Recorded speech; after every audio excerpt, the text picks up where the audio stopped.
I am a first-year high school English teacher. This is definitely going to be my first and last year teaching. I was made very quickly aware of the fact that this is not the profession for me. It is absolutely astonishing and scary how your kids are 14, 15 years old and still do not have the proper reading skills. And I'm not talking about the ESC kids, the 504s, the IEP kids. I'm talking about your everyday regular Joe Schmo from Kokomo kid who does not know how to read and write at the level that they should. And the problem is that they don't care to learn how to do those things correctly.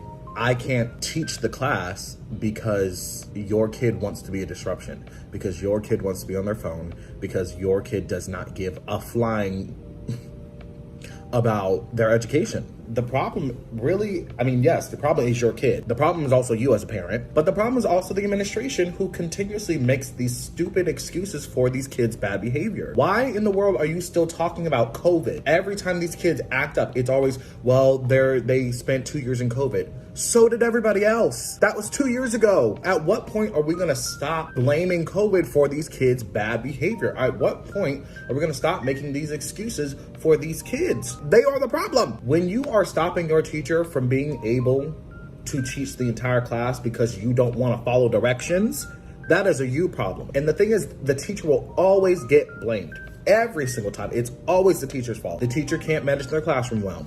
The teacher doesn't have the patience. The teacher this, the teacher that. When are you going to start holding your kids accountable for their bad behavior? This is why all these teachers are leaving, because they're tired of getting blamed for your kids' wrongdoing, for your lacking as a parent, for your lacking as an administration. My job as a teacher, it should just be to teach my curriculum. My job as a teacher should not be to be the therapist, to be the nurse, to be the parent, I don't get paid enough for that. Like when teachers talk about the problem with pay, that's what they're talking about, because you're requiring all of us to do all the work of like 4 different careers, but only paying us for one. The districts are all afraid of the parents complaining. The administration is afraid of the parents complaining. The parents are afraid of the kids who don't want to do their job. And who's left to pick up the pieces?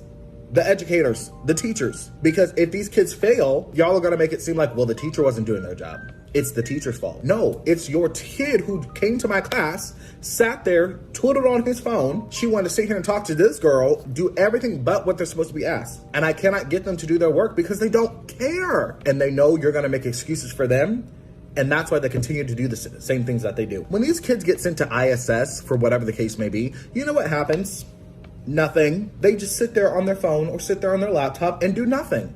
It's essentially free time for them. What are they learning from that? Sure, they might miss out on an assignment, but then here their parents come talking about what can my child do to make up their grades. How about stop getting suspended? How about when I'm teaching a lesson, close your mouth? How about when I tell you to do something, instead of rolling your eyes and having a nasty attitude about it, you just do it. Put the discipline back into the schools. I'm not saying bring back the paddle, bring back the actual disciplinary actions, because these kids are not learning a thing.